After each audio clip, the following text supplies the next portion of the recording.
The Lover's card. Quite the misunderstood card. Number 6. Well, first off, its element is air. So remember, that's kind of intuitive. And this is our first mutable card that we're running into. So there's a change going on here. So pay attention, Geminis.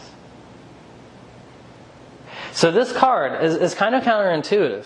You see the man and the woman there, but they're not necessarily the two lovers, so to speak.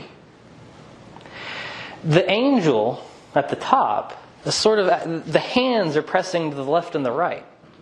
She's actually separating them.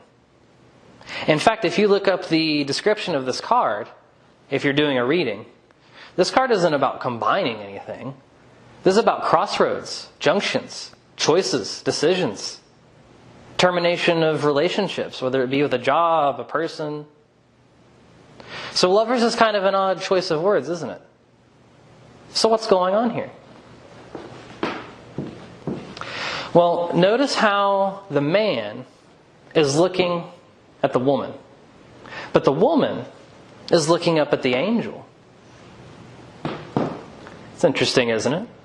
But the symbolism behind the female here is the classic serpent around the tree, which is used in a lot of different stories. Most of you are probably familiar with the story of Adam and Eve. You know, this is definitely very close to it, this idea. But what if this idea here, behind the female in the tree of knowledge, what's so bad about wanting knowledge? What's so bad about, I know the story that we're told in the Bible talks about, Eve being the fall of man. But I want to read something to you quickly from the book called Kabbalah for the Modern World by Magin Gonzalez Whipler. In 1515, a book entitled The Polyglot of Paris was published by Cardinal Ximenes with the permission of the Vatican. This book was extraordinary in the fact that it presented the book of Genesis printed in 3 different languages. Each page was set in 3 columns. The first column presented the original Hebrew text, the second column had the Latin Vulgate, and in the third was printed the Greek Septuagint. The cardinal's intention was to show that the Vulgate had been crucified between the other 2 versions, but that it was nevertheless the true Word of God. The fact that the Vulgate had been the adulterated product of the Greek and Hebrew versions did not occur to the good cardinal, who nevertheless did the world a great service by presenting it with a rare copy of the Mosaic Hebrew text, which had been zealously guarded for over 3,000 years. Now, one of the things that scholars were able to find when those texts were compared to each other was that a lot of the stories in Genesis never occurred in the original Hebrew text. The idea that Eve was given birth to by Adam, by a rib no less, that came later. That was not in the original Hebrew text. You could even consider that as a slight against women from our particularly patriarchal church.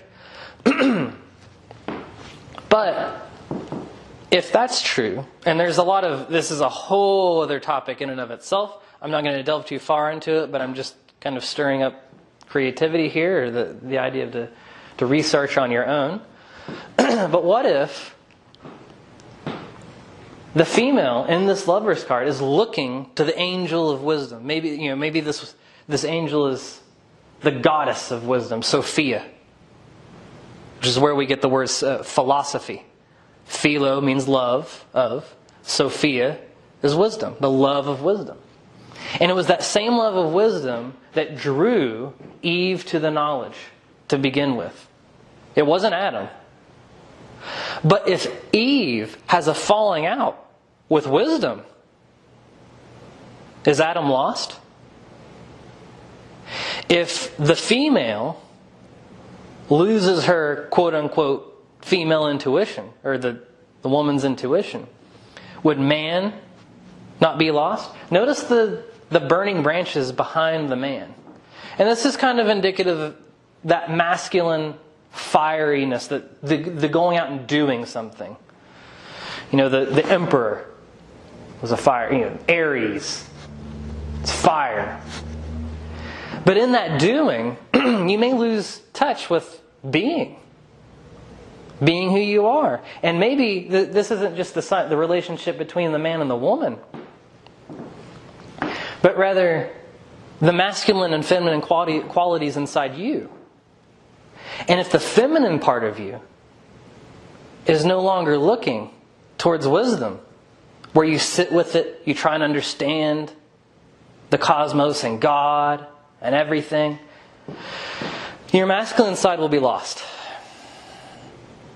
Because we have plenty of intelligent people around us. Look at what we've created with our civilization. We can go to the moon if we wanted to. We have robots doing surgery for us. Yeah, we're intelligent. But intelligence isn't wisdom. Wisdom is knowing what to do next. What's the point in knowing everything if you don't know what to do with it? So yeah, the masculine part, the magi, may have all this mastery. But if you lose touch with the feminine, you won't know what to do with it. And it could become a very negative thing. Another aspect of this card is, at one point in our lives, this is a duad here. This is a male and a female that are interacting here. The masculine and the feminine.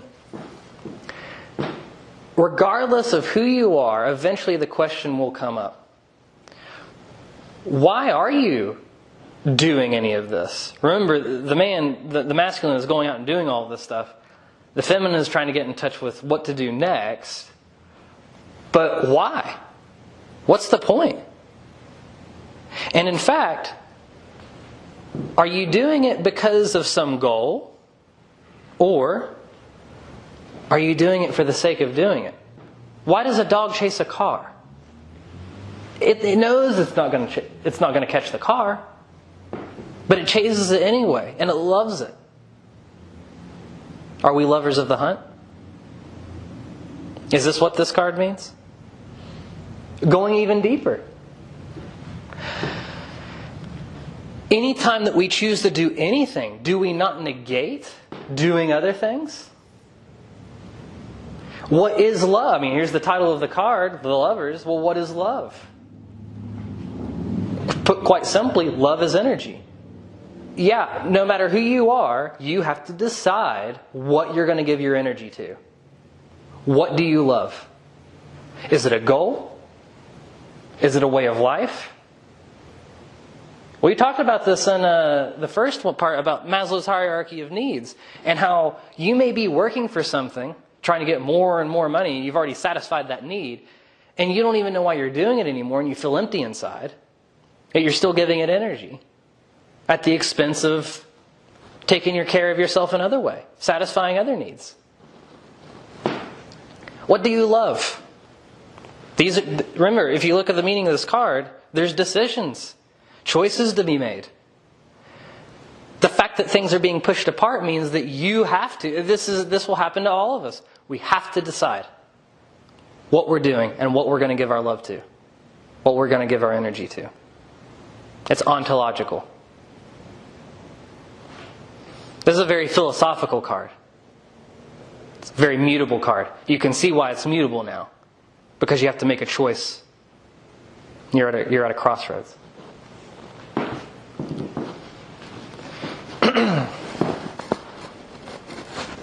Moving on. The Devil card. If you remember the overworld and underworld cycle picture, at the very bottom of the underworld, guess who's there? The devil. Rightfully so. We all have our demons, and we all have our crosses to bear.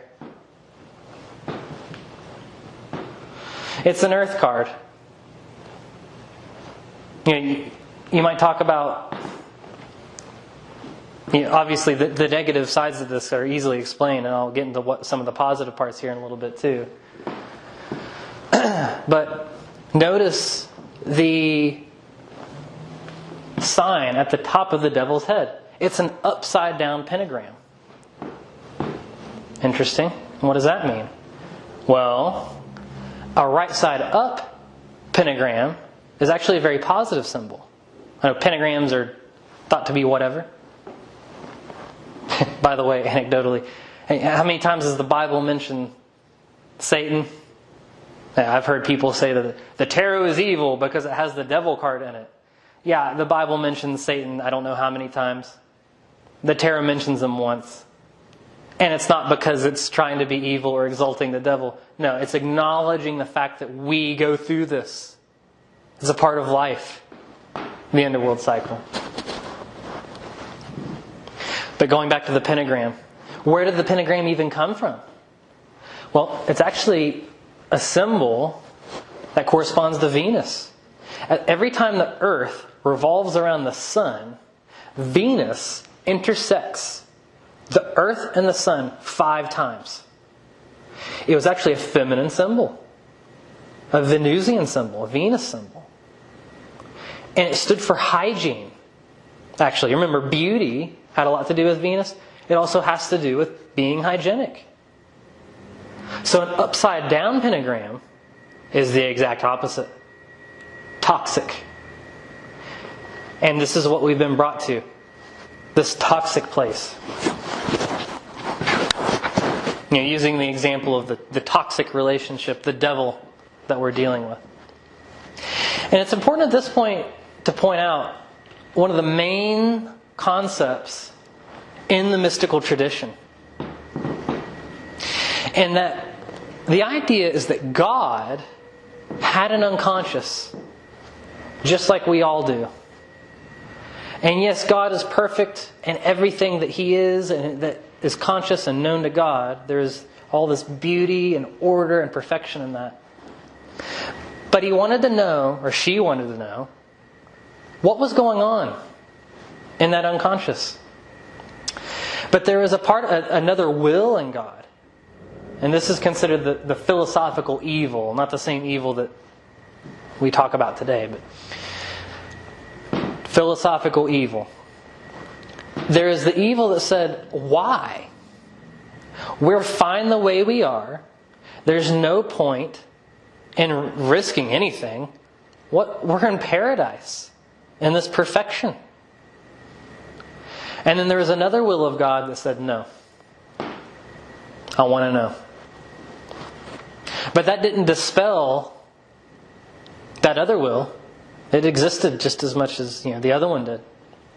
So there is a bifurcation, a splitting that took place. And God plunged Himself into His own unconscious. And thus creation began. Now we have the same two wills inside of us. Remember the positive aspect of the fool? That, let's go out and start a brand new adventure. It's okay. You could even say that the fool was an archetype for that aspect of God. Looking at the evil part and saying, guy, let's just go. But the evil said no. But that was the same evil that was saying, don't go to the underworld cycle. And that's why there's that will inside of all of us that we all deal with. It's just an echo of God's consciousness. And going back, what is the positive side of the devil card? Do we not need the underworld cycle to tell us what is toxic? Remember biting my stuffed animal? That was horrible for me. I hated it. But because of it, I developed a deeper sensitivity, a deeper connection to myself and how I feel towards other people and myself. Remember the duality, the concept of the number 2, the importance of introspection, the lover card. Is it not a positive thing that we have to have this split, this bifurcation, in the same way that God did? And in the same way we have to deal with our devil, our evil? Absolutely. I would say this is the heart of psychic hygiene, right here. This is the point of this workshop right now. To act as a guide for how this process works.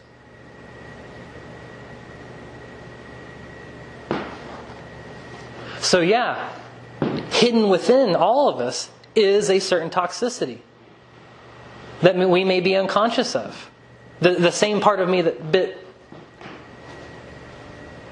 the stuffed animal, I didn't want to do that. And perhaps there were other things lurking inside of me that I didn't want to do either. But that's all unconscious. Well, that's what the rites of passages are all about. They show us things about ourselves. Even our own being. We're made up of trillions of cells, which are constantly splitting apart our entire lives. And out of hundreds of trillions of cells that make us up throughout the entirety, from start to finish of our being, there's one time, well, let me back up. Each cell in itself contains the same information of the previous. And you started out as one cell. And yet the split keeps happening. We are a being that it symbolizes this bifurcation. Unconscious, conscious. Right brain, left brain. Feminine, masculine. Constantly splitting. Constantly looking back at each other. Learning from each other. When God was whole, He couldn't learn, so He split Himself. And who is he looking back at? Who's the ultimate that He's looking back at? The same part of Him that told Him not to go. He doesn't understand. Well, this is how we achieve that. So are we not following a profoundly divine path by following the path of the fool? By going to the underworld? This is what Freud was talking about when he said, we need to get in touch with our legitimate human suffering. What's this? The 20 or 30-year-old something or other who's playing games his entire life, who gets upset over some guy calling him a name on a game and he lost the game and he's upset. He's caught up in this illegitimate suffering. That's not even suffering. There's all this escapism going on from the legitimate suffering. But that truly is defined. It is godlike. The old adage goes, cleanliness is next to godliness. Yeah, right. And what is this? You got to know what's toxic to know what to clean. This is the divine path. Wow. Are we teaching this to kids?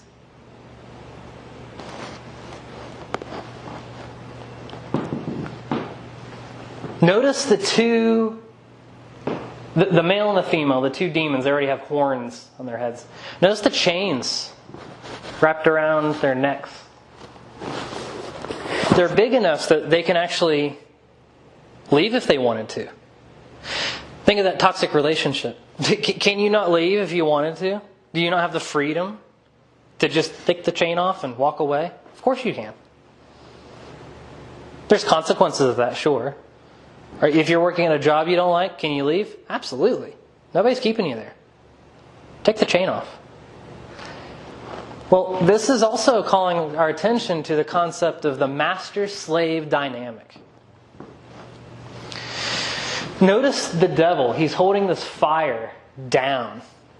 And we already discussed how the fire is, that willful, doing, masculine aspect. Well, that's the suppression of another will. Master, slave. And I think most of us get that idea of what it means to be the slave to the master. The tyrant kings and all that good stuff. But is the master not a slave to the slaves in a different way? Imagine a doctor, he's working on a cure for some disease. And millions of people relying on him. And so he toils day and night, not giving himself enough self-care, self-love, or doing what he truly wants to do. The master-slave dynamic actually works both ways. He can leave whenever he wants to, but he feels this sense of obligation. So the master-slave dynamic is very inauthentic. We're not being our true self when we're stuck in that. So what's the alternative? The alternative is to dissolve this relationship. Get out of this master-slave dynamic, which is so prevalent in our culture. And actually turn it into what's called the Hegelian dialectic. And so we're going to touch on George Hegel for a moment, a German philosopher in the 18th and 19th century. So the Hegelian dialectic is basically what happens when two objects or entities meet and attain a higher state while retaining their history. And this is where we get to the heart of one of the main tenets of mysticism. The golden rule of the mystical path. We are each other's teachers. That toxic relationship you are in, there's something to learn from it. Your toxic parents, there's something to learn from them. Anything toxic, there's something to learn. Even if it wasn't toxic. Something that comes along and catches your eye. Any object or entity, person or thing. It's a mirror for us. Going right back to the duad concept. And yet, when this transformation happens, you don't suddenly lose yourself. Something else is added or shown, revealed. And there's a higher level of sophistication that occurs. But no, we're caught up in this master-slave dynamic. You're master for a day, you're slave for a day. One day you're winning, one day you're losing. You're stuck in the karmic path, not the dharmic path, not the true self. What is this struggle? What is your devil trying to teach you? You were brought here for a reason. It happened naturally. What's speaking to you here? If you treat it as a lesson, and this is the point, this is very important to take away here. This is part of psychic hygiene. What is your relationship with your devil, with the cross that you bear? Do you treat it with animosity and fear? Your entire underworld cycle, your unconscious? Because if you do, yeah, you'll find demons there, all right. But what happens if you switch your perspective? And you realize that these are all mirrors for you to help you understand yourself more. It is going to help you tremendously to find peace and balance in the times ahead. In fact, I didn't touch on this, but it needs to be touched on now. The wheel, and even the concept of zero, even if a wheel is turning, there's all this activity on the outer surface. But at the center, there's a point where nothing is moving. Same thing in a lever. There's this over here and that over there. And at the center, there's a point that does not move and never changes location. The eye of the hurricane. Peaceful. But surrounded by chaos. All around it. Yes, you will learn. You will transform, but at the center of your being is still the point that remains unmoved. You'll always be that original adventurer. You'll never forget that. That's part of your history. That's part of your truth. But we come across our devils and our demons to grow from them. A quote from Hegel, "Genuine tragedies in the world are not conflicts between right and wrong. They're conflicts between two rights." So the idea here is you may come across a supposed problem and you treat it as if it's a master and a slave thing, when you should be learning from it and integrating something into it, gaining wisdom from this process. Invite your mirrors into your life. Revere them. If you've ever heard the concept of respect your opponent, there's some people who actually have paintings of their enemies. And if you don't understand what that means or why they're doing it, it may not make sense, but I hope it can make sense to you now. They revere what they've become to defeat their enemy. And isn't this what happens in toxicity when the psychopath arises? The sage rises to the challenge. The white blood cells don't start flooding your circulatory system until the toxicity comes around. It's when things get toxic that we rise to the occasion. So when the devil comes along, in order to get past it, we needed to develop self-love, but we also are going to find out about ourselves. And isn't that beautiful? Well, I already told you that's part of the divine path anyway. Talk about purpose. When we learn from history, we learn from history that we do not learn from history. Why do we still live in this foolish, irrational culture? Hegel said it himself. So we do have this path of the fool, right, where we're supposedly trying to learn. And that has to do with regression. And we know that foolishness is abundant. And that wisdom is in short supply. Is it because we're avoiding this process? Yup. That's why it's so important. The history of the world is none other than the progress of the consciousness of freedom. You can't regress without choosing to. So the very idea that we progress at all through this process exalts freedom to the highest degree. You don't make it through the underworld cycle without using your freedom. It's you, it's your personal journey, and it is idiosyncratic, it's unique. Not everybody's going to have everybody's underworld cycle is going to be different. In the overworld cycle, as children, we learn through mimicry first. So we can learn from the Magi and the Emperor and the Empress and all these other archetypes. We can learn from them how they do what they do. But we don't get to mimic someone's underworld cycle, do we? Because that's all hidden. It's all in the dark. So it's a profoundly personal experience. But because of that, it doesn't involve the superego or culture. It involves you, your freedom, your rite of passage. And there is no guidebook for that.